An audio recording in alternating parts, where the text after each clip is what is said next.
now I'm able to combine those learnings and only focus where I need to focus on. Because we can talk about like execution. Like AI helps with execution, simple strategy execution, some ideas and research. But the things that it doesn't do is accountability, belief, and that's what we call judgment. Even though some models just came out with quote unquote judgment, there is a difference. And I quote Taylor Black, and I love how he framed this from understanding and insight. There's something that you know about your clients or the work that you're doing that a model's not going to understand. That point specifically, when you start combining and distilling what you're able to do and leveraging the tool for what it is, for some of the minor execution, I could take those 20 hours and turn it into one. Because I have. Welcome to Breaking the Barrier. My name is Nick Madden. I'm the CEO of Scent, and we're breaking the barrier between our faith and our work. Today, I'm joined by Raul Hernandez Ochoa, a good friend of mine, founder and CEO of Do Good Work. He helps companies grow, scale, build awesome cultures that ultimately lead to human flourishing. We have a great conversation today, diving deep into the world of AI, how he thinks about it, how he's seeing companies use it. We talk about rule of life, Carmelite spirituality, leadership, and all sorts of other topics that hopefully will add value to you as you grow your business. Thanks for joining us. Raul, it's great to be here with you, man. Dude, I'm indebted to your great invites. Thank you. I'm energized to be here, but you've just been amazing. Thanks. We long time coming to have you on to talk about all the leadership lessons and AI and different things. We got to spend some time together last week. In person, which was great. So I'd love to just dive in a little bit here before we dive into AI and some of the landscape and conversation there. Give folks a touch more of your background with the founding of Do Good Work, and what spurred you to start Do Good Work, and how did that come about? Well, a lot of the work that I do now is strategy focused from operations, but it wasn't always like that. Like I don't know when I got the bug, but when I learned that entrepreneurship was a thing, I was in college and I saw Solo Eyewear was selling sunglasses and then healing cataract surgery. And like, what? You can do that? Like, because I was a creative, actually. It's going to be a like creative designer or whatever. I'm like, that's a path. I thought that was a really good form of creativity, that you can solve real problems, help a lot of people along the way, and just build cool stuff. So then I went to SDSU and started getting into the incubator. And then one of the programs there, it's like only one measly credit.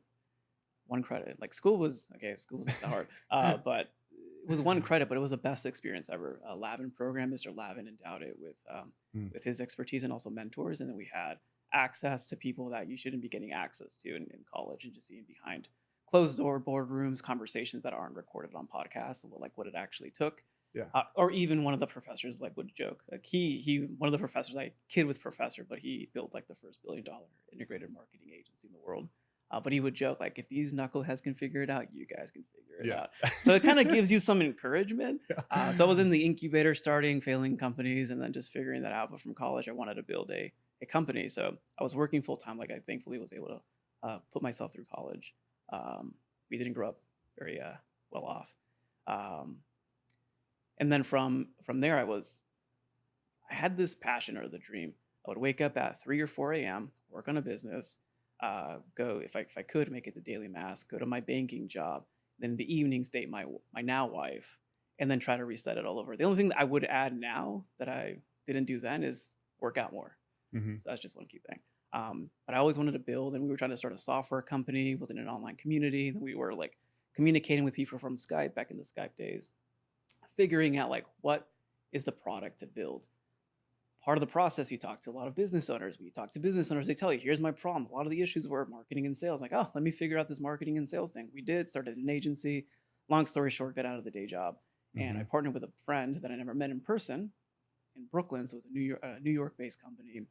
Wait, can I jump in? So let me make sure I'm hearing this right. You're working in the cracks outside of your day job. Yeah.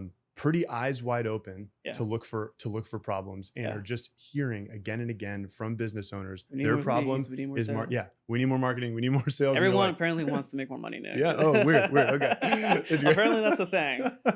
It's great. I think there's a lot of folks who have this. Okay, when do I take the leap? I'm doing a side gig. Like everyone has a side gig now. So I think it's going to resonate with a lot of folks. So, okay. So you take the leap. This is over 10 years. So I take the leap. I had some savings, but bro, like, okay, when I say we grew up broke, I'm like, no kidding, broke, like 1 gallon of milk in the fridge. Yeah. Okay. So Probably people listening to this now have way more in savings, so like don't be scared, like just do it. Yeah. Um, but my father, my dad instilled to me that it'll pull you. Whatever the new thing is, will just naturally pull you. Mm. And I can't tell people when that is for them. You have to know and discern, and you have to know like prudently like when the pull is actually happening, but also not so much where you're afraid to sacrifice the current good for a greater good. So that's a real temptation. Yeah. But you were going to, I mean, faith was a big part of your life at the time. You're going to Yeah. mass, like you're listening to the Holy Spirit. Like this was. Yeah, I only got to that program. I couldn't afford to get into that program, and I got in. Yeah. It was, and I partnered with the guy that helped me come in. Apparently, though, I realized that years later, because the guy that we partnered with, good friend to this date, he was at the wedding. Like I actually met him in person years later. Yeah. But yeah, we did that. It was fun. Just you can just do it. Yeah.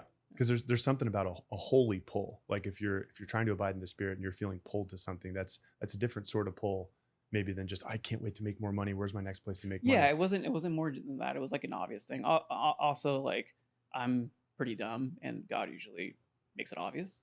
So like I like to think I'm very smart and like, oh, this is really like nuanced and it was hidden, encrypted. No, it's pretty obvious at your face. Yeah. Sometimes I need that. I pray that all the time. Lord, make it super clear for me. I'd like to give a special shout out to US Digital Partners for helping bring this episode to life. They do awesome marketing work from strategy to execution across all different facets of marketing, from branding to PPC to digital strategy and everything in between. Awesome partners. We've worked with them and they've helped hundreds of entrepreneurs grow and scale their businesses. So if you're looking for a marketing partner and would like to grow with them, US Digital Partners is a great choice. Thanks for joining us. I know you hear this all the time from all different podcasters, but if you could like and follow us, it's a big deal. It helps us make more content like this. More people see it. We beat the algorithm. We can reach more Catholic entrepreneurs, help you break the barrier, bring your faith into business, and build something beautiful for the Lord. So please like and subscribe. It'll go a long way. Super appreciate it. I'd like to take a moment to share about our upcoming Sent Summit. It's going to be in Denver from September 8th to the 11th. And we're going to be gathering 600 top Catholic entrepreneurs, investors, and philanthropists to come together for conversation, for speaking, for community. We have great speakers lined up. We've got Arthur Brooks kicking off as one of the keynotes. We'd love to see you there. If you're interested, check out our website to learn more details. Okay, so you take the leap. You have a little bit, not a lot of savings. You ditch the day job, the stable paycheck, and you start to solve the business problem that you see, which is marketing and sales. Yeah, so we did that through like a marketing agency. Then we started to build it to the point where I needed to get out of the thing, and I was loving learning the craft. And the next stage was to hire, and I'm like, I don't want to run an organization. I want to do the thing. So then we split ways, and then I started working with other people online. But then, thankfully, and this is just like a skill set. Like within 3 months, I was leadership. It wasn't even like a thing. I was thankfully leadership, helping support, and then they were doing like a hire acquisition kind of thing. That didn't fall through, but the situation that happened is I started working with like an online, like well-known marketing agency owner. And thankfully he took me by the reins and showed me some things. And I learned primarily from him. And I have a story if you want to dive deeper into like how the Holy Spirit works, but working with him, and I got a lot of online presence and a lot of authority because I did training, because I knew the material and I knew how to do the thing very well. By that point, it was like second nature. Yeah. Should we just define the craft for those that are listening? Like what, like so direct response advertising. Direct response advertising. Yeah. Okay. Through paid ads. Like how do you acquire customers at scale profitably over time consistently? Yep. The CAC to LTV ratio, live or die. Yep. Okay. So that was fun. It was a lot of work. It was definitely nerve-wracking because you're working with also other big names in the industry and they expect results, and it's somewhat cutthroat. Yep. And then some parts of the online world are pretty dirty, so I stayed away from those. But anyway, so he thankfully brought me to this like right-hand person, helped grow, and I'm like, oh, this is really fun. It's really cool, like the type of businesses that you can run. I even remember we went to Kauai and had some like a business like clients to meet us out there, do the strategy session for 2 hours, and then just explore the island together for the weekend. So it's pretty dope. It's awesome. Fun. That's awesome. So I mean, it's they're good memories. And then he got acquired, and the guy that did that, I helped him for the year, and then we tripled the company in a year. And a lot of the strategy that I had to come up with, because I'm not gonna I didn't know EOS I didn't know these things were a thing. I'm just like a practical problem solve now, do explore, get results. And the problems I had to solve had to get results tomorrow. I couldn't afford, like a lot of the bootstrap founders that I work with. And this is actually a respect that I really love, is that we weren't spending brand money. I was spending investing money for someone else's paycheck. If I failed, their family doesn't eat. Mm-hmm. So I took it really seriously. Mm-hmm. So I say that because it's people think like, oh, you just do paid ads or whatever. No, like this is small businesses, and also some of them had big egos, so you can't fail. And if you did, you got chewed pretty hard. Oh yeah.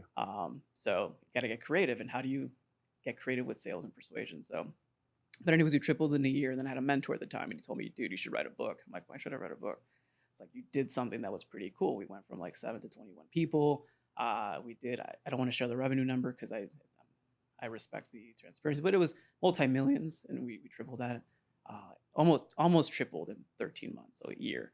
And he's like, you should write a book. I'm like, should I write a book? You should write a book. I wrote the book, then started doing consulting. Oh, this is a thing. Mm-hmm. So then I started helping other people with strategy. And then I was marrying my unique, and it's been a wrestle of growth, where growth meets operations. Because some people are revenue focused and sales focused, and they don't know how to operationalize it. Mm-hmm. I think my unique skill set, and this is just me being humble about it, is I have the unique take of the engineer and creative mind, where I can take growth and sales and strategy persuasion and operationalize that in a way where I thankfully have done well and have helped people do the same.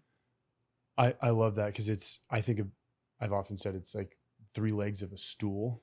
And if your operations leg is a tiny one, it's going to fall over. Your chair isn't going to work. You need the marketing, the sales, the operations all to work together. So when you've coached entrepreneurs and you've seen businesses plateau, what are some common things that you see stand in the way of actual growth for entrepreneurs? Well, you first have to define growth, because growth means different things for different people. Like, I'll give you real examples from clients, for prospective clients, and what we're talking. This is the hardest thing to sell, is like growth, because it's like, it's easy, but it's also, it's not the same. Yep. For some, it's more revenue. It's obvious. Oh, there's double head count. One dude wanted to double his head count. I'm like, that's cool, man. We'll do it, but like, that's a lot. Like, grow for the sake of head count. He was excited. That's how he defined growth, and I'm like, no, but okay. But anyways, good client, amazing client. I love him.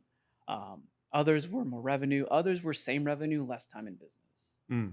Others were, we don't have a personally revenue for the founder. Save me time spending in this business. I'm actually most proud of that, when people tell me that they had their sanity back, or they have more thinking time, or I'm just a better dad, or a better spouse, or I'm a better human. Because I've seen behind the scenes of, like, this Hey story, like the big cool stuff. Like, we're still human, no matter where you go that you are. Yep. So I think it's not something that I can promote or much, but I love that a lot. And that's why I feel very passionate about the work that I do. When I influence that founder and I work with them directly, or that leader, hopefully who they can become. But for others, it's more like, oh, we don't have a revenue problem. We have an infrastructure problem. Like, how do we, like, so much is happening well that we don't know the foundation, so it doesn't come crumbling down. Those are rare, but those are amazing businesses, because they have, like, when I did the 50 million thing, it really was like within 1 year. I wish it wasn't an even number, so it sounds more real, but like, it was literally 50. But that was market tailwinds, right offer, right time, macroeconomic stuff you could never influence. Mm-hmm. You can, and then also just like an energetic team, an energetic founder. So a lot of things have to come together for that situation to happen, but it's also like, well, this could vanish overnight without the right infrastructure. How do we develop that? And that's that operations side. You're like, hey, it's marrying growth to operate, because operations sometimes looks like negative, looking backwards, where it's like, well, let's just make sure it doesn't break. But in reality, I think it's forward. It's like, we're on the train track, but you're building the tracks as the train is going. But the cool part is you're designing. Yeah. You can also design where the train goes. And I think very few people think about it that way. It's almost an afterthought. No, it's so true. It's so key.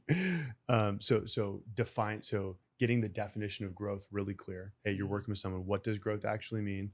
We're made to grow, but it doesn't always mean revenue. It could be more time back or more freedom. What do you find stops people from doing it? Yeah. I mean, the commons are not knowing how, not wanting to become the person that's required of it. There could be an ego thing. Like, can't name names, but like sometimes, well, founder had a situation where his revenue dropped down, I think, to like 300K a month. And I came in, he's like, dude, get me back up. Like, what's going on? So that was like a 50% drop for him. Mm-hmm. And some of the situations were culture, people, leadership on the sale. Like, but I like, how'd you gauge that? So you go in, he says, hey, fix my revenue. You have marketing tools. well, it wasn't just marketing tools. This was more like on the consulting and the operational Okay. side. So Okay. it's like you hear. So I assess like what are the actual needs. Every business is like a human body, 95% the same. It's like it's once you understand that and you understand how business models can be linear or multilinear, and how that like it's not it's not a complicated maze. Like it really isn't. Once you understand, then the factors that play into it are attitudes, cultures, awareness, beliefs, futures pacing. Like so, you hear the founders and you hear what the leadership team or what they're executing. And I'm like, huh, there's an issue with this person. And I did this remote, and even some people like on the field would tell me like, oh, dude, everyone on the floor loves you, like because like you get to know who they are and understand what they're going through. That's just an experience to pick up. It's not something I can just tell you, Nick, here's how you're going to pick it up. It's like a sensory thing you have to do. Mm-hmm. But you're taking the time when you get in, you're going to invest holistically what all different angles and, all the different employees are going to. I pretend I'm running the business. Yeah. I pretend, okay, I'm the CRO again. Here's what I need to do. And thankfully I've learned from like, in retrospect, what not to do. Yeah. Now I know what to do. Here's what I'm going to do. And even though I'm not the end owner, I act and believe. Yes. I am. Yes. There's a line for other people who do this is that unfortunately or fortunately, you can't care more than your client because some clients don't care as much as you do. That's got to be a tough realization. Have you ever told someone, hey, I can't care more than you do? Not directly. It just pisses me off. Yeah, that's fair. And people know when I'm pissed off. Yeah. No, that's fair. I love the frontline mentality. One thing my mentors have had to remind me on again is it's as running businesses, there's always return from staying close to the front lines. Like it's like one of the top things to go and oh, I'm growing. I need to be in meetings or doing whatever. But like every time I visit the front line of my businesses, there's just so much value. And we just get away from that as we grow. You kind of just get caught up in design land and you lose problem land. I call it the delusional vortex of visionary founders. That's why I don't agree with a lot of those like visionary opera. Like you can be a visionary up the wazoo and then be hallucinating out of the wazoo. Yeah. I've seen that. I really admire, I never got to work, and obviously I work primarily with bootstrap, but maybe some venture-based someday. But I really admire Travis from Uber, where he was able to like 10,000 employees, and every employee would say like, yeah, Travis mentioned that the other day, like almost like on a one-to-one. Like that's pretty cool. Like to have that oversight and presence, to be able touching the product and being there. There's nothing that replaces it. There's nothing that. This is one of the reasons also, like if you want to jump to the AI, why I'm so bullish on, if you're a leader in a company, you need to be deep into AI because there's a feel, there's a nuance, there's a take. You can't delegate, you can't abdicate that responsibility. And it's a real danger, as a matter of fact, to do so. Yes. I'd love to dive in right there. I think, we just got to spend time in Napa last week with a pretty elite group of folks from Google DeepMind, Anthropic, Noose Labs, like Catholics who are in the C-suite making decisions, and to get like a broader perspective on what's happening in the space of AI. It's beautiful. I love it. It's really cool. And so and you've been in it way longer than most folks. You're deep in it daily, and you have a great operating system, and you've helped a lot of companies upgrade. So before we dive into kind of maybe more strategy, just taking a step back, generally, I get the sense that there's kind of an anxiety around this AI capability that, like, as a business owner, I might be seeing all the headlines and all the breakthroughs and what's happening. And I'm like, well, man, I'm not using it enough. I'm not using it to its fullest potential. Okay, I'm just going to leave it at the door and go to my day. How do I apply it? How do I apply it? And like, how fast is it actually moving? And like, there's kind of a low, so there's like a low grade anxiety. Let's just dive into that. Like, what do you think the average business owners, like the folks that are coming to you, what are they feeling and experiencing in this really fast moving space? And how much should people actually care? One of the things that I love about my work, and like what I mentioned upcoming, is that I get to study humans. And I've always done philosophy. Like for fun, I listen and read philosophy, psychology, human persuasion, ideologies, worldviews, beliefs. Like, why do people, and I come from a centrist view, like, why do people see the world differently? few principles that I've come to realize are: number one, every human being has a sticker on their head saying, I'm smarter than you. That's number one. Number two, everyone has a sign saying, lead me, secretly. They won't admit it, but everyone wants to be led. Number three, we love comfort. We absolutely crave the known. So the anxiety is because we don't know it, we can't grasp it, we can't control it. And therefore, I'm smarter than you. I'm not saying it's an ego thing, but and therefore, I'm fine. It's fine. We'll figure it out. It's fine. Or we'll pay someone to figure it out, or someone will come in and figure it out. I think there's a risk to business model because time to market, or the time for this to evolve, meaning that it transcends not just software dev into every other medium, takes time, and we humans have to exist through time.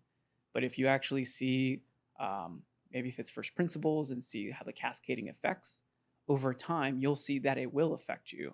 Some people just don't want to admit it or believe that it's happening, or it might force them to change versus actual change. So I think that could be a reason why. I'm not saying that's the reason why, but I'm just pulling different principles of human. Well, it's interesting because I think a lot of people, compare it to the origins of the internet, or something as transformational as the internet infrastructure. I've heard comparisons to how people have been interacting with social media and the percentage of time people are spending on social media. And both of those comparisons obviously are some ways true, some ways different than what's happening now.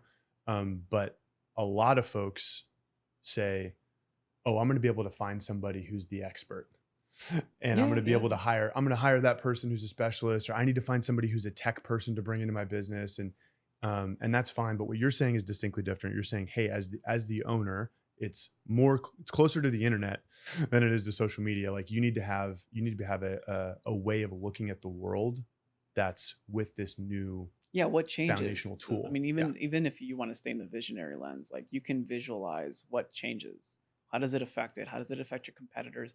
And this is where, we can talk about net new value. We can talk about the value quadrant. We can talk about the I'd like to dive in there. Yeah. But we can do that. But before you do, thankfully I run a pod and I talk to a lot of people too. And like some CEO coaches, like who train thousands or whatever, is like, yeah, you shouldn't touch it. You have someone else touch it. Yeah, you could do that. And it's true. That's the ethos of a business. You have a machine that runs for you.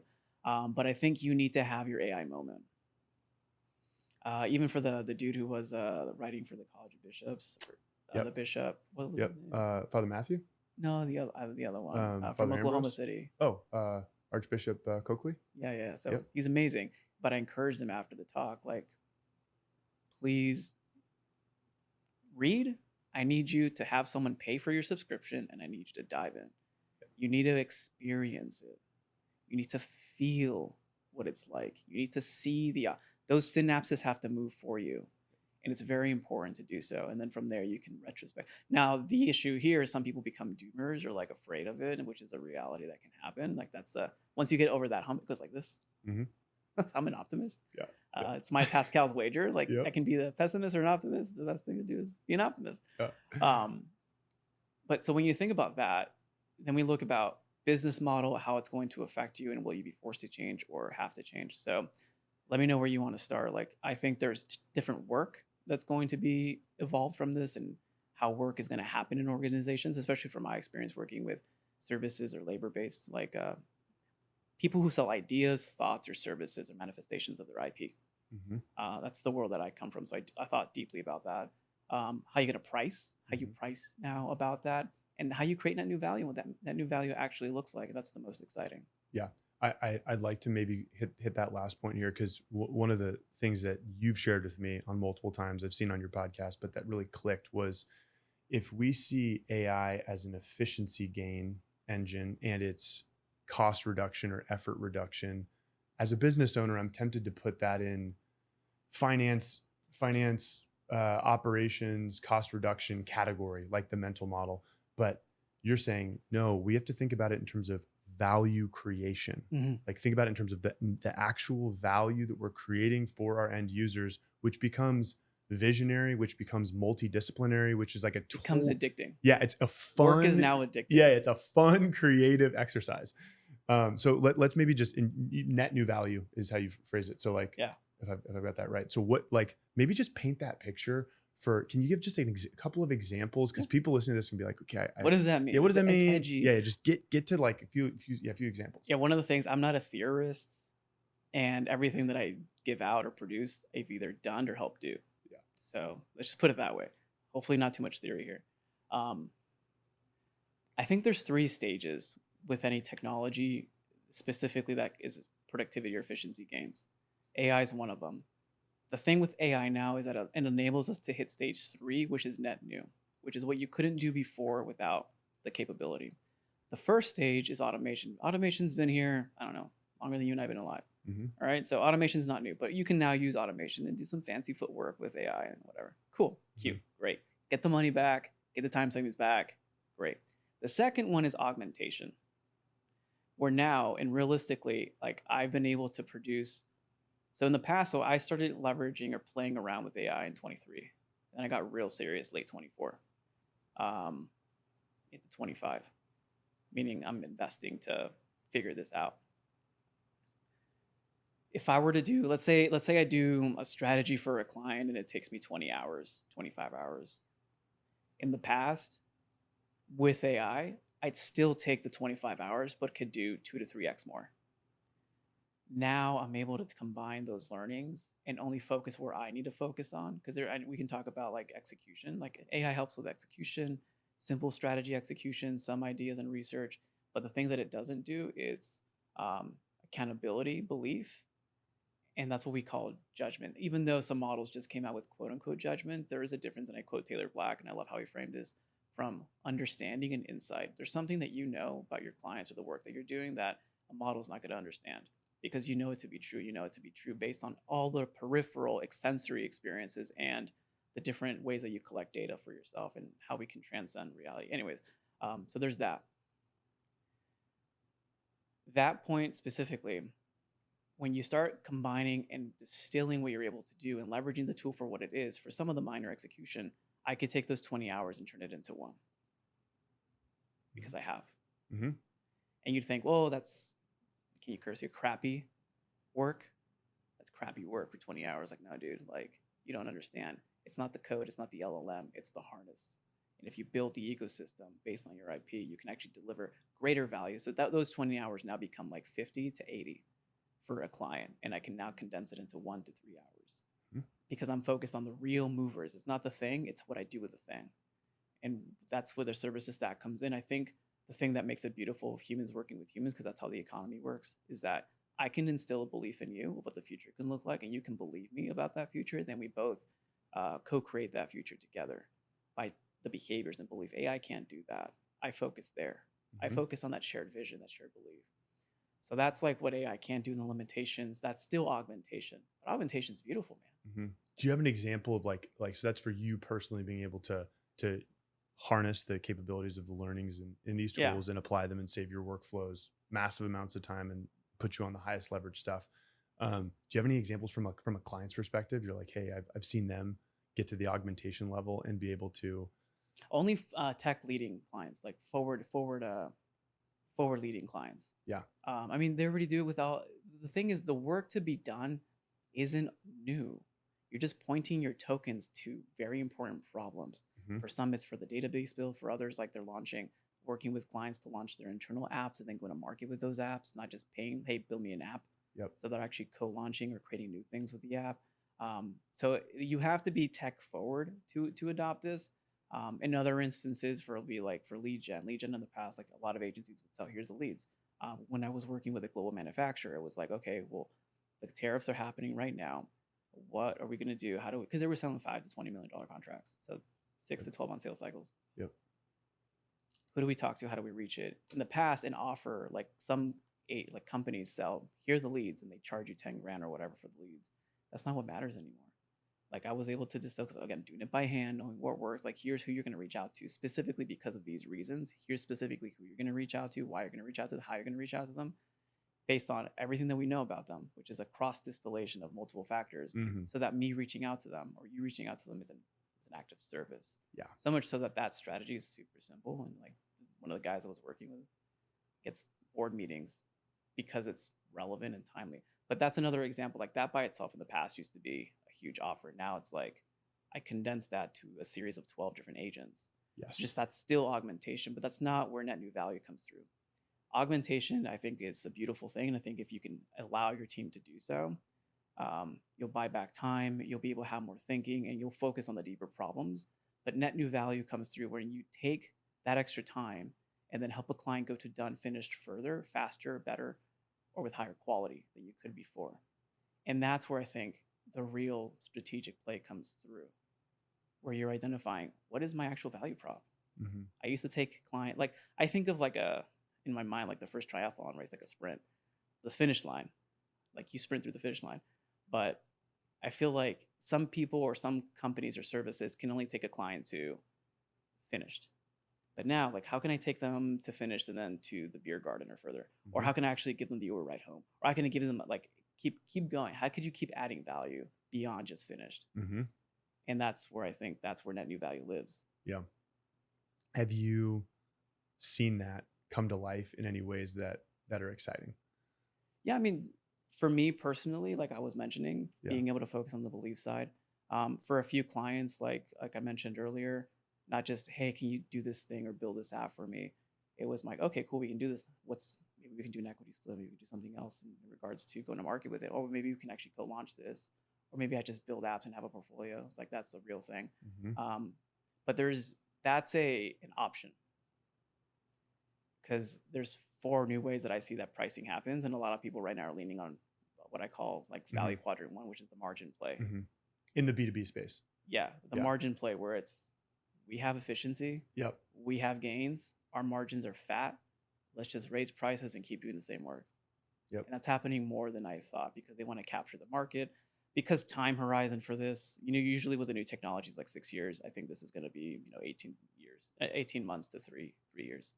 So the time horizon is short, so some people play that pricing game. Like another client, like today, we helped like kind of deploy the orchestration, and her situation, like she's thankfully doing very well, like the best year.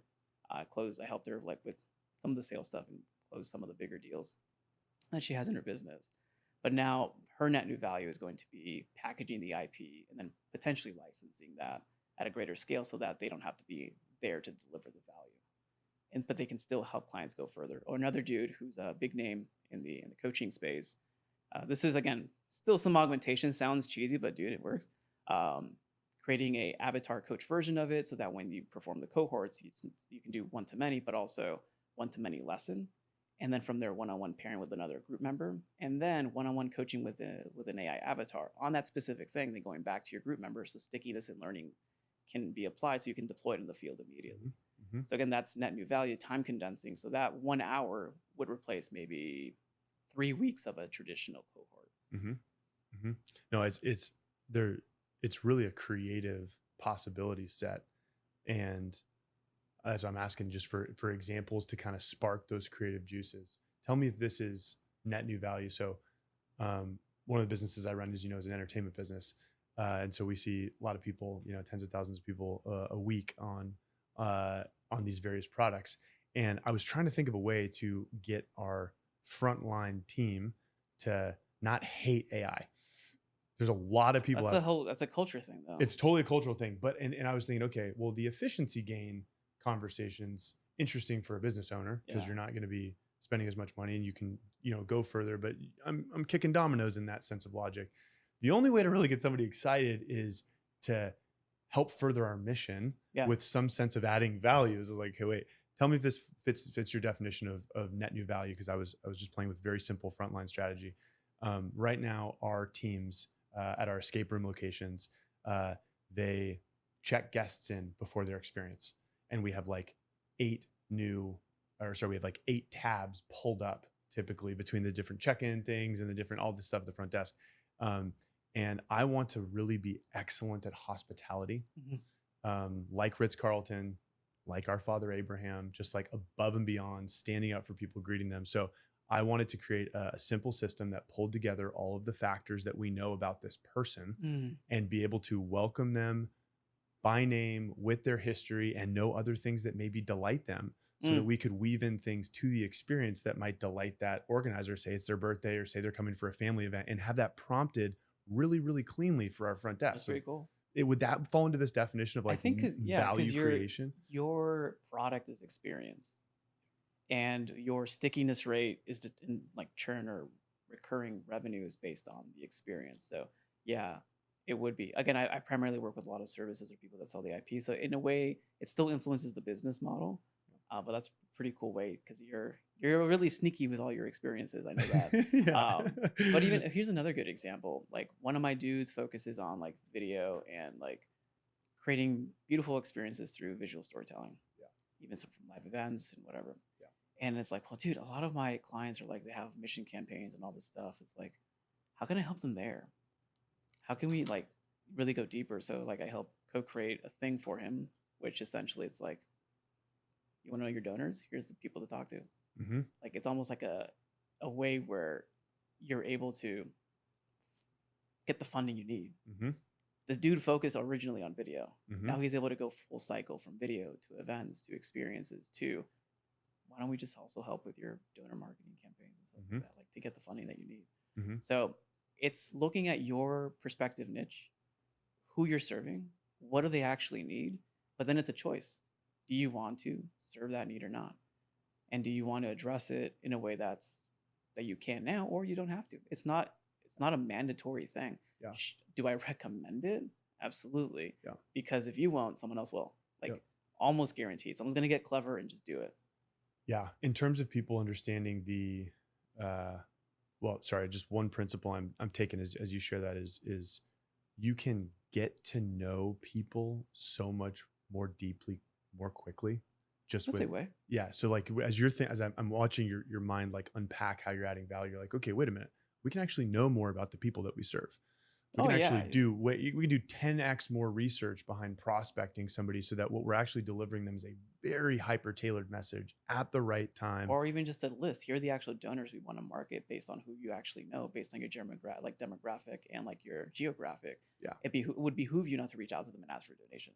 Yeah. Like it'd be that I'm that blatantly practical. Yes. So it's like the principles always apply. Got to get the revenue.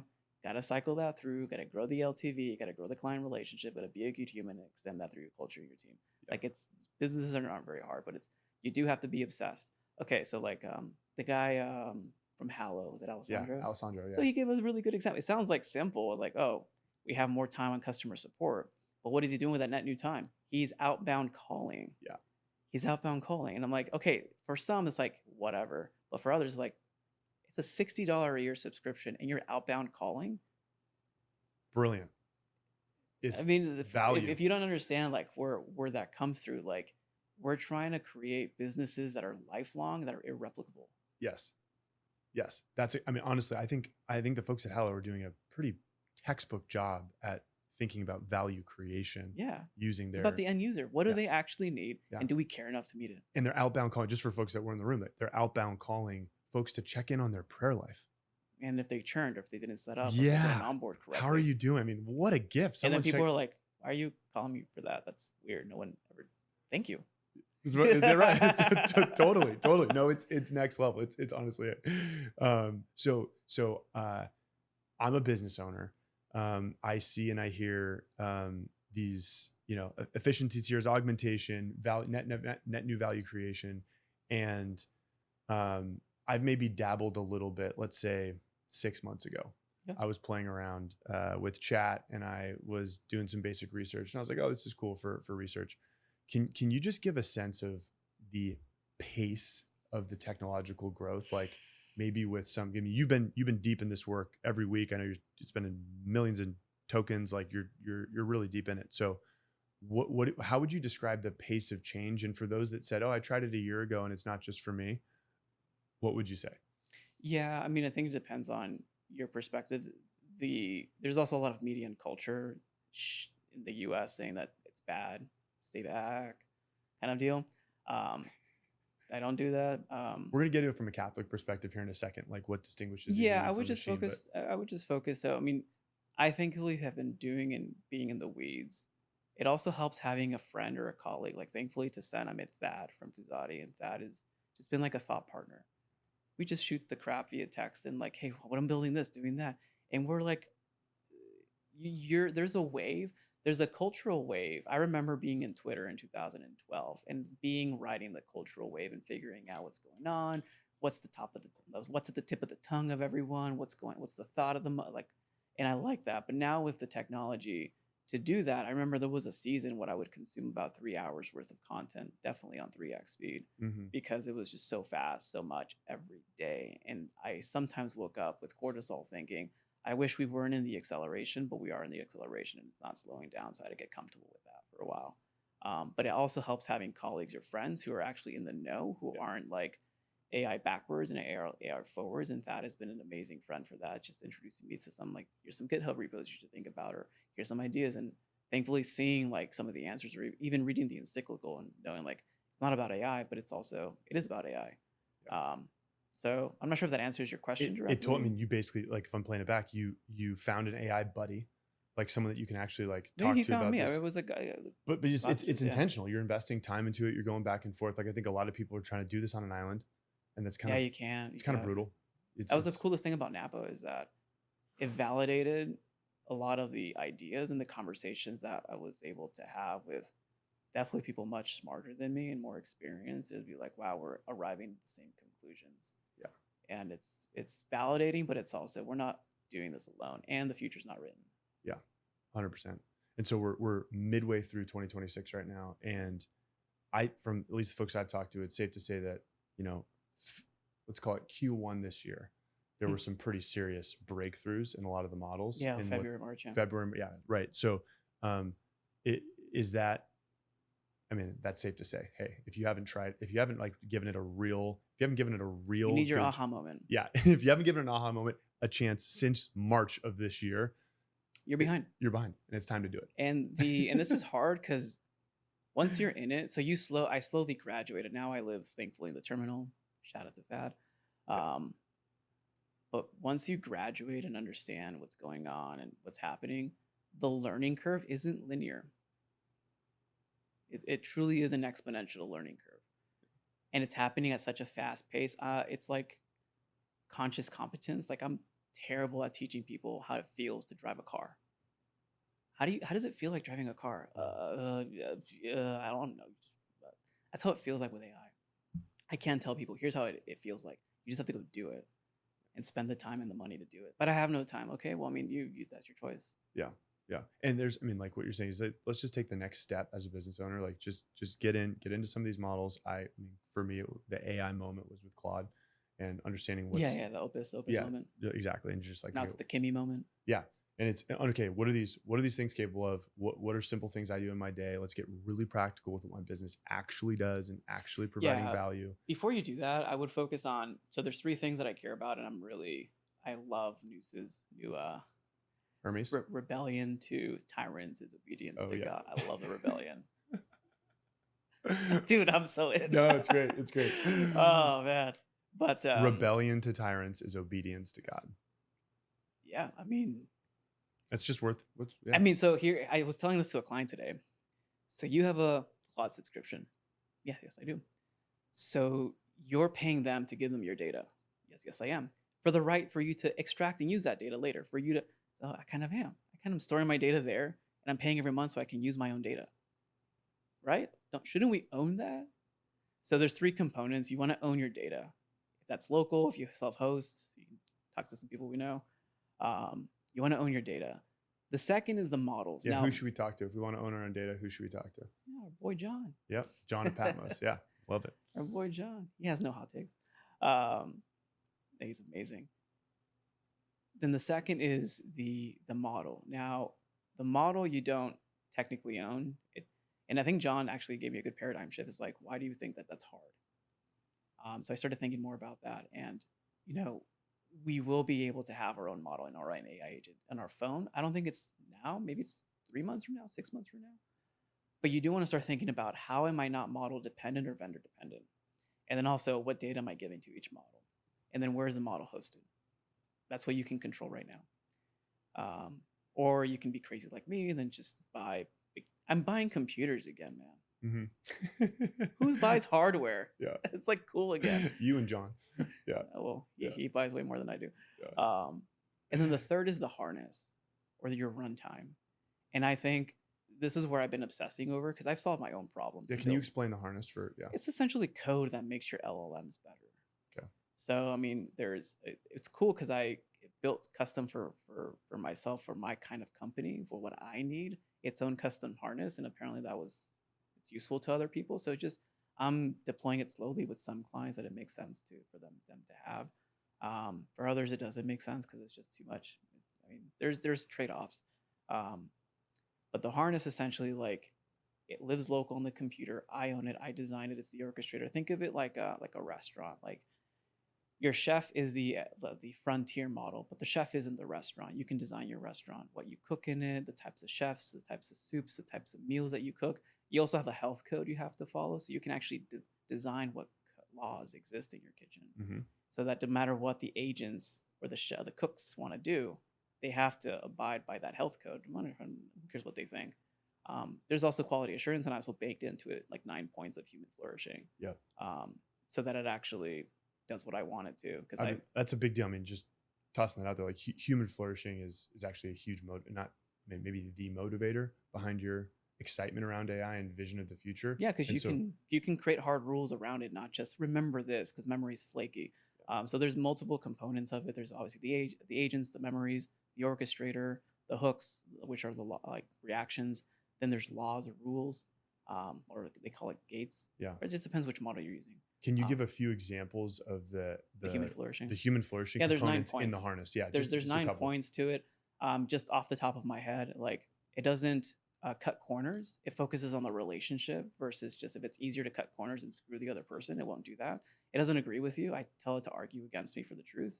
It doesn't use dark patterns, like manipulative dark patterns, which AI is known well to do, especially like if you heard Sergey from Google, he would mention if you abuse the AI, actually responds better.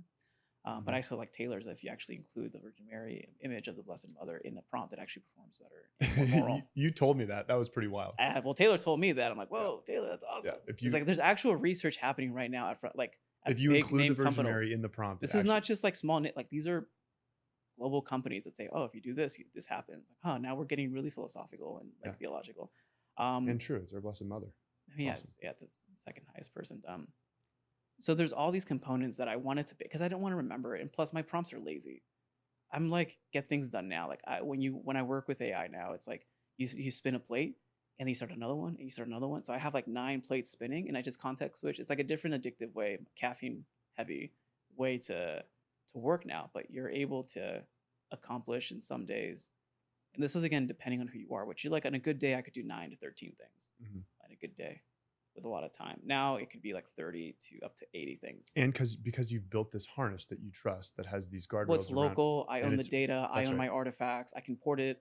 I've also tested it with like open source models and also other harnesses outside of just if you want to use Cloud Code. This also works in Pi. We're doing it on Open Code, and I also want to do it on Hermes. Yeah. So I'm listening to this. I own a business. I've had my AI moment, like maybe my first AI moment. But this just sounds like way over my head technical. Like I haven't written a bit of code in my life. Hey, find your AI consultant quickly. Like what's your advice to like? I think strategically looking at what are your ethics and boundaries with the team? How are you going to deploy it safely? How are you going to lead them? Because not everyone's bought in. I mean, right now the executives are 80% bought in. For the frontline like workers, they're 30% bought in. This is across multiple people that I've had on the podcast. Yeah. So you have to bridge that gap in culture, or the media is not supporting you right now. Yeah. So I was really happy how bullish the people at Napa were. Is like you have to tell your team that no one's going to get fired behind you, but you also have to follow through on that.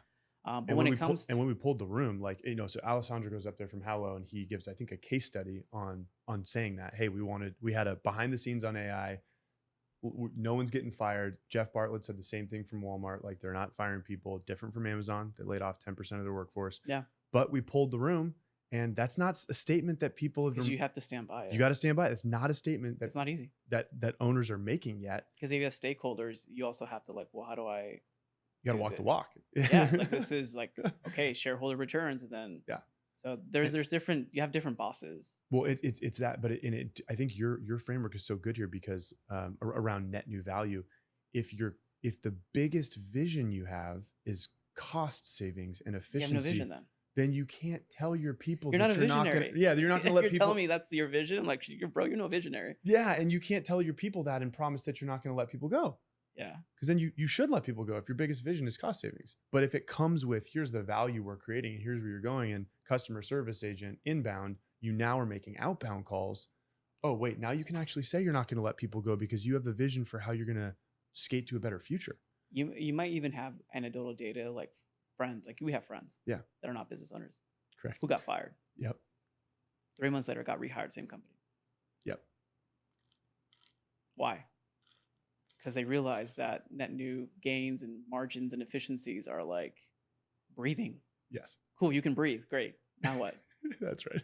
You need more people. You need to execute more. There's an abundance of work now to be done. Yeah. So there's that. But you mentioned an earlier question of how to deploy it and who to execute it. This is where you would look at what do you actually need. And like, I have thankfully clients and colleagues that I would like lean on. Like, hey, dude, like they need the database for this, or they need to do this, and it's self-host. Like, depending on where you're at, then you can traverse the maze. Yeah. For some of my clients, like they don't need the deep tech, like their database is up here and on the computer. It's it's not too hard, bro. Like, let's set up the harness and let's just make sure that you take care of yourself and how to do security wisely. But for others, you do need some deep expertise, and I would lean on either some of my clients or partners that are deep in that space. Everyone's an AI expert now. That means like no one's an AI expert. That means you can be, which means that you also need to know prudently what you should and should not do. Just because you know how a car engine works, I'm still gonna take my car to the dealer to do whatever maintenance. Like, yeah.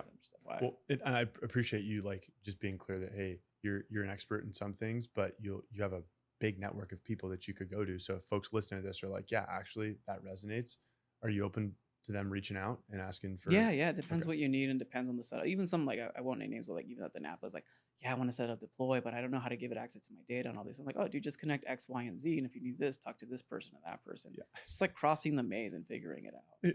Yeah. So it's so valuable. I want to hang out a little bit with one thing you mentioned, or one thing we talked about really last week. As Catholics, and we're looking at this really capable machine with AI and robotics in the future, and just like this world and Robotics now. Yeah, robotics now. All this transhumanism movement that's in all these things. In your mind, what are the things that actually distinguish the human person from the most capable machine? The ability to be loved and love. The ability to be loved and love. It's like, but Raul, someone just got married to the ChatGPT thing. Okay, that's an emotion, it's a feeling. But then some people would say love is just some neurological thing. I think it's the ability to be known before who you are and to be loved and to know that you're loved. I mean, there's fundamental. I mean, I wrote this in a strategy growth book, but it was my philosophical take is that everyone has a worldview and an inner dialogue. In that inner dialogue, there's a few questions that they have to answer for them to shape how they behave in the world and how they observe the world. The first question is always, is the world safe? Am I loved? What is the definition of love? How do I love others? And it stems from the first principles of philosophy. Metaphysics, what is epistemology? How do we talk about what is ethics? How do I treat others because of what is? Anthropology, what is human because of what is? So once you answer those questions, like, is the world safe? Am I loved? How do I treat you? What ought I to do? Why should I even ask that question? Why don't I just follow my feelings and emotions? There's a whole traverse, and I have the list. I can send you the list, but it's like every human, and again, this is a growth strategy book about growth and revenue numbers. You have to understand this. Oh yeah. That's where I'd like to go with this, because I think our Catholic anthropology, our Catholic worldview actually should definitely drive the way that we get hearts and minds to follow towards a more beautiful future. So that's so keep going. So you're sharing.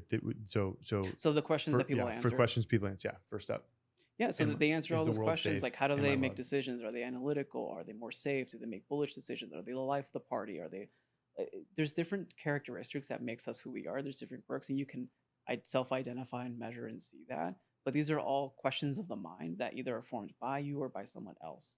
And even some cases, like New Age coaches would try to decipher and reinstill with you that you're the center of your universe. So it's different ideologies, but I think the more prevalent thing here is the what I call, and I'm actually presenting this on Friday, the theology of AI. Mm. There's multiple sects or different ideas about it. There's like the transhumanist is a sub ideology that we have to get our consciousness to the ultimate lights of the universe, and it's a good to do that. Sounds like a great mission, but it also correlates to like we're just a meat puppet. We have to escape this. There's also some like, no, this is an alien technology, so crazy. We have to stop it. We have to go slow. And I can see and hear some rumblings within the church to do that. It's not going to slow down. There's no way. The incentive isn't to slow down. But those are also like decel or some doomers, like it's going to be the end or whatever. And then there's the anthropomorphic or the anthropologist view. And then that's where the Vatican comes in with algorithmics. It's not the only one, but it's one of them. And I think that, their take is this is a tool. We ought to use it for the greatest good. And how might we? And actually, this was really cool because we were at dinner at the Vineyard. Beautiful, beautiful setup. And the guy next to me, it's cool how like you just sit to the guy next to me, like he's Protestant, but he's super awesome, VC, amazing guy. And he shares with me Isaiah 28. Forgot the verse, but it was Isaiah 28, I think 29 or whatever. I'll get it for you for the show notes. No, it's good. But it literally says, and I paraphrase, excuse my paraphrasing of the Bible. A man does not plow, or you don't plow or thresh wheat with an X tool. It's like saying you don't fix a car with a hammer. You don't, remove the wheel with a surfboard or whatever you use to wax your surfboard. Yeah. Like God gives you the wisdom to know how to use the tools effectively. And it's like, yeah, God gave us, we ought to go to wisdom to know how to use the tool effectively. That was the essence of the passage. There's 3 lines to it. I think it was Isaiah 28, 27 through 29. So therefore, what is it? We ought to seek out wisdom to best understand how do we harness this technology in such a way where it benefits self, others, and a transcendent good. And I think, even if I'm not talking to, this is the thing in my work is I work in the middle. No one can disagree with that. You can't say, no, that's a stupid idea, really, to help me, you, and others in a transcendent good. Like there's a first principle about it where that is true. And that's actually what I believe algorithmics can or does stand for. Yep.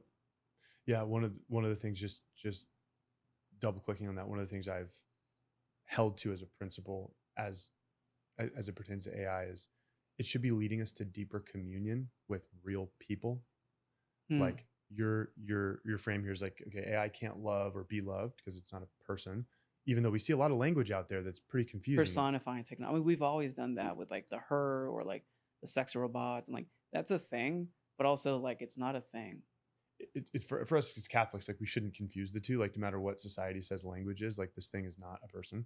So yeah, you can transpose humanity just by your thought. Again, you can be very delusional. So. Yeah. So but then it's like, okay, so it should be leading us towards real relationship, and not with the bot, but with like real humans. And what you're describing is people visioning around value creation relationally with the end client. Well, what is the economy? The economy is just humans helping humans. Yeah.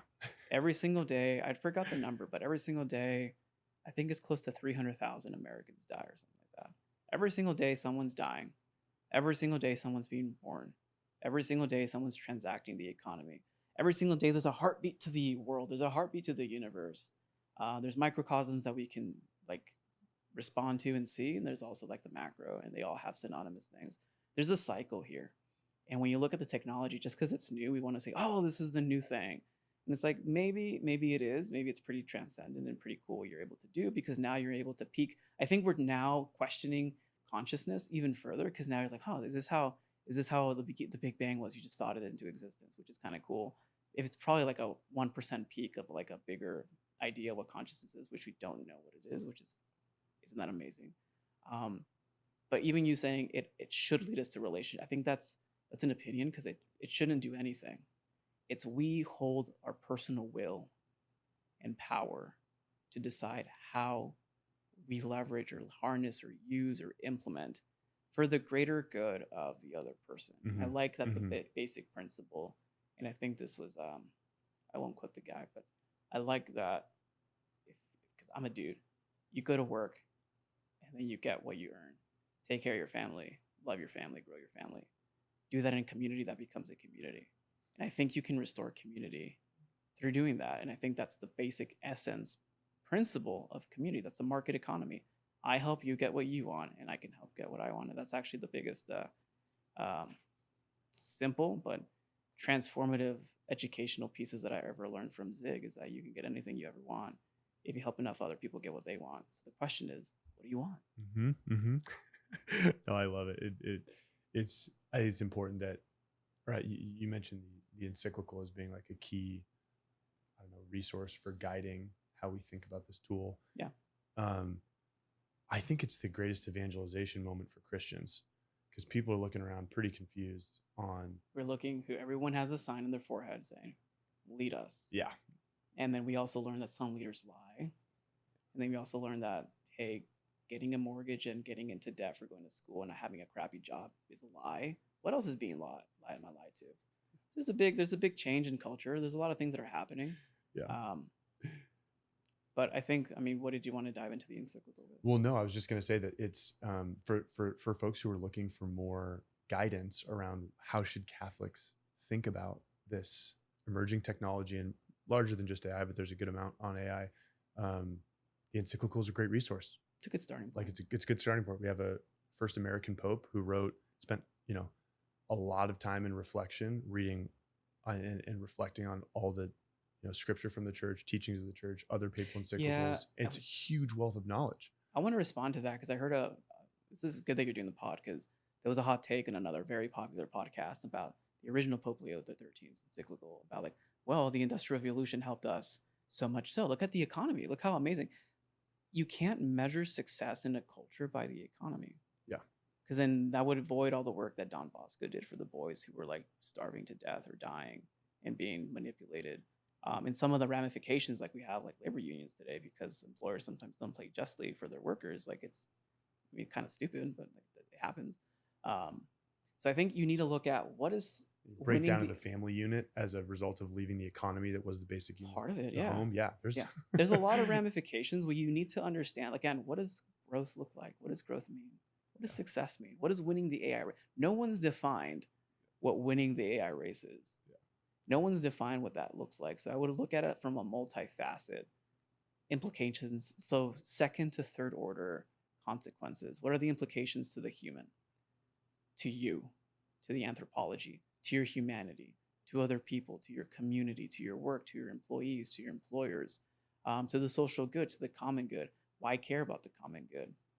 Like, 100%. There's all these different things and implications, even to the fact like the point that if there isn't enough fertilizer in the world, like I don't get like some food on my table. Yes. And I was like, what? We're that fragile? Yes. That's no, it's totally. Or like the heat, like we're in a heat wave, like this season. Yeah. If this becomes like a thing, we'll have ramifications with our food supply. I'm like, what? Wait, what? We're in 2026. 100%. No, it honestly kind of comes back to the do good work. My hope for this, if we're like actually embracing this technology well as Catholics and as Christians and leading the way, is that more people love their work. Like so many people now, like how many friends do you know that just don't like what they do? Yeah, I try not to hang out with them. Yeah, but it's like, what if AI can empower people to like actually do more of what their God-given gifts are and have more relational work? Like relational work is fulfilling. I literally haven't heard you talk about a single client as not a friend. Yeah, most become friends. And that's why you're just like, yeah, I can talk about this openly, and because I have a real relationship with this person. Like I get to know them and their life. Yeah, I care about them. Yeah, and it's a total gift. So I want to we could talk about this for a long time, and I know we got to wrap here in a few minutes, but I'd love to spend a little time on your personal rhythms and rules that get you to where you've been and where you're going. And we talked a little bit about Carmelite spirituality the other day. Yeah. What is Carmelite spirituality and how has that played into your journey as an entrepreneur? I say that knowing that, John Cannon, our founder, Carmelite, you share a lot and I've learned a lot from him, but I'm still learning a lot. So just maybe educate me. Yeah. I don't know if I was a Carmelite. I mean, I can't say it from a place of authority. So, and I chuckled at your thing because I'm wrestling with a part of my rule of life where I have to sacrifice the for good for a greater good, and it's hard every morning to sacrifice to wake up on time. But oh man, you know how it is. Yeah, I do. I kind of want to dive in there. Yeah, we Cut can it. We dive can in cut it there. from the pot if you want. But Oh man, but so for I what do you mean by a rule of life? Just for folks listening to it. how do I live? What time do I wake up? Why do I wake up at that time? What do I do? What's my morning routine? What's my prayer life? Why do I do this? And it's kind of crazy that the times where I was the busiest, I could do more. And the times when you're not as busy, you feel like you can't. So, and again, this is again to quote Zig, like the harder you are on yourself, the easier life is because life isn't easy. Mm. So, and it's not the rule of life is supposed to be hard. It's just like, what are your standards of operating in this world? And, we recently had a death in the family and he just left everything. And it was beautiful how brave he was. And I want to be brave for my death. And when you realize that, yeah, we can live a little longer, hashtag don't die, you're going to die. So understanding that and just living out like, you know what? I'm good now. I'm good for the day. And just living it out in an intentional way, even with the ruckus and the tiredness and like the fatigue and like we were talking about barefoot shoes before here. How do we not have like knee pain and back pain? Because we're grain men over here. But Yep. so that's what I mean by rule of life. How do I live intentionally in alignment with who I can fully be to hopefully manifest the word and who I am and fully be me. Mm. You say manifest the word in who you are. I love that. Yeah. I love that frame. I've never heard that phrase before. When you think about the keystone habits in your rule of life and your journey as an entrepreneur, what have been those things that you've just seen bear a ton of fruit? Not drinking, not smoking. It's really weird to say that, but that's a key advantage I've had with a lot of entrepreneurs. Yeah. Even though I did enjoy a glass of wine and apple, just to taste the wine and apple. Yeah. So that I think that's a key one. That affects a lot, and I've seen that affect people close. Yeah. Has that been a rule for a while now for you? Yeah. That's awesome. Thanks for sharing. That's one not a lot of people talk about. It's a huge competitive advantage. Like even the thought and thinking, and even some people would post on Twitter, "I can't drink anymore because I have to work with AI." Because you have to be on. Contemplation, steadiness, quietness. I have to move every day. I have to exercise. If I don't, it's bad. I don't know. I'm the same way. I have to exercise. I'm addicted. I remember a sign for one of the triathlons said, "So therapy doesn't work." Like, no, the exercise does. Just in terms of contemplation, just to go back a sec, people sometimes hear that word and just think prayer. It's a stillness. It's a detachment. And I came through like a difficult experience in life where like I lost something. I lost a loved one. It's hard to talk about here, but being able to detach from everything, to attach to the everything. And it's not easy. The stillness of the mind, the stillness of the quiet of the heart, that's where I think we can transcend reality because that's the only thing humans can do, not AI. Yeah. You're trying to get to that point daily. Yeah, it's not to like, oh, I need to reach the high and the dopamine. It's more like, hey, I need to do the practice and be faithful to my practice. Yeah.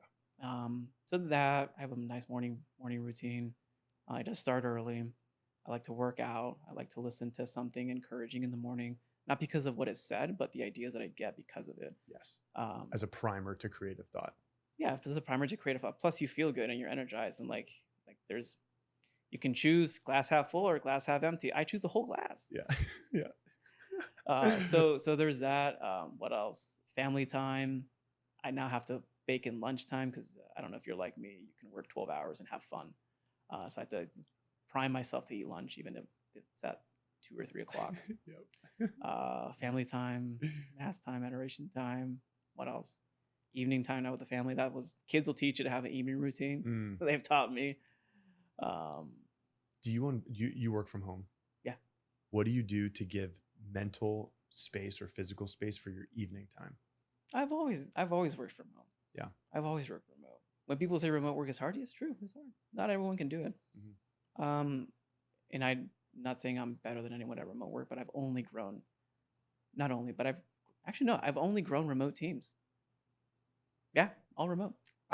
we can't get into it now, but I had just like questions on leading remote teams and culture, and like That's where you learn the real hard stuff, real fast, and Well, you have to be an operator at speed. totally. No, I think it's some of the toughest work that's actually not talked about on a lot of podcasts or really anywhere. Yeah. Some of the arts and practices. I wrote a book, a manual I can give you guys to for I would love free. that. Yeah. I would actually love that. No, it's super applicable, but so you're unplugging for the day, and you want to be a great dad when you walk out of the room and be there for your wife and kids. Yeah. Do you do anything? I turn off so my Mac doesn't sleep anymore, my desktop. Yep. So I just turn off the monitors. I disconnect the camera, the mic. I close it up, turn off the light, and then one of the lights, I just turn off the lights, and then I have the what's it, Saint Faustina image, and then I also have a little cross. I just give that a kiss, and then I'm done. And I just have energy for the evening. I love it. No, if I don't eat heavy carbs, I have energy all night. Yeah, no, because then you crash like at 10. Like, what is life? It's totally true. That's honestly, it's been one of my biggest, like, what do I have for lunch? Like dialing in the lunch so I don't crash, and dialing in the dinner so I don't. Yeah. No coffee past 3 p.m. I mean, we can get technical here, Nick. But it's important. I mean, you're thinking really intentionally about what you're putting in your body at all points of the day, so that you're your best self for your family. I'm even working with a coach now for diet and just making. I was under eating. Yeah, surprisingly, if you look at me, you're like, "What, that boy?" Like, yeah. No, it's a science for sure. Okay, I'd love to just throw some rapid fire questions. We do this for everyone. Yeah, we do this for everyone closing. And I know you'll have some hot takes here. So just a couple questions, or common phrases that you might agree or disagree with. All right. Yeah, and you can give a hey, agree, disagree, and 1 sentence explanation, 5 sentence explanation, no explanation. I don't care, but I just think it's good to see the worldview through different lens. First one: growth solves most problems. Agree. Great. Move fast and break things. Disagree. Why? You got to be intentional.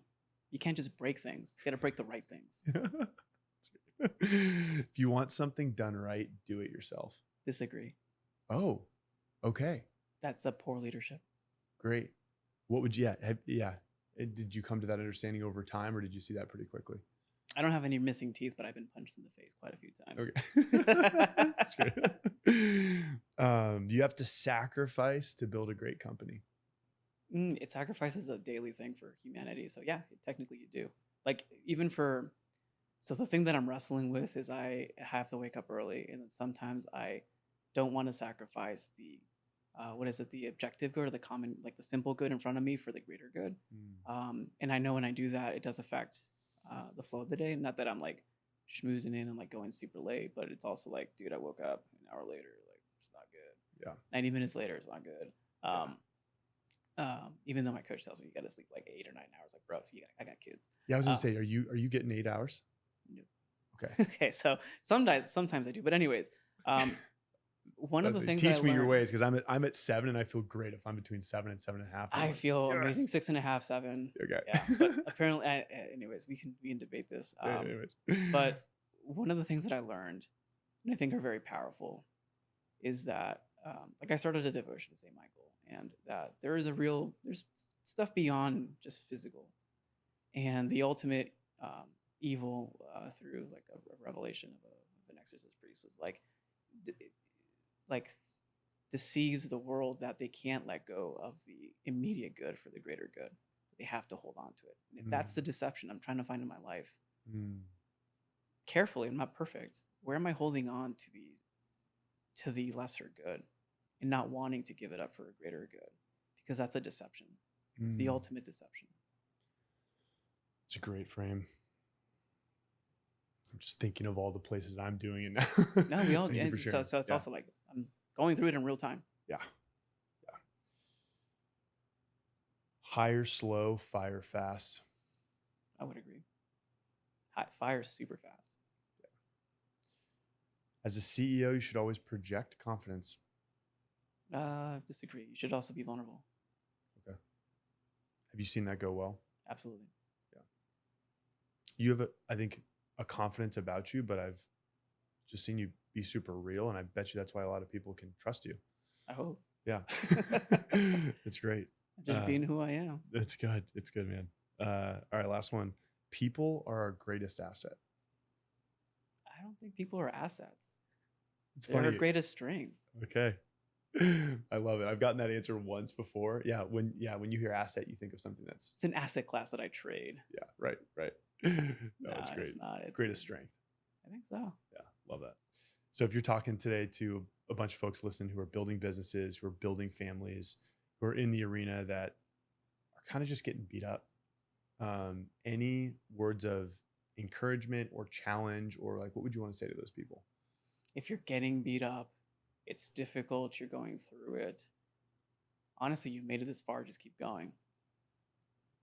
Trust in your intuition, ask for guidance, definitely lean on your guardian angel, the Holy Spirit, and just keep walking in faith. Nothing is going to be certain. Just keep going. Mm-hmm. Love it. I'm grateful for your witness, man. Just, you've been a friend for years. I'm getting to know you better as time goes on, and you've always been just honest and faithful. And just getting to spend more time with you recently has been a gift. One, thank you for being here. Thank you, Nick. I'm indebted to you, man. It's great. And then two, if folks want to know more about you or want to work with you or get connected and put to action some of the stuff they heard, where do they go? The best place is the website, dogoodwork.io. That's dogoodwork.io. I is input output. You input excellence, or you input good work, you get excellence. But I have the podcast there, a lot of writing, too much writing. So you can find me whatever you want there. It's great, man. Appreciate you. Thank you for having me on. Thanks for joining us today. I hope you found that conversation valuable and practical.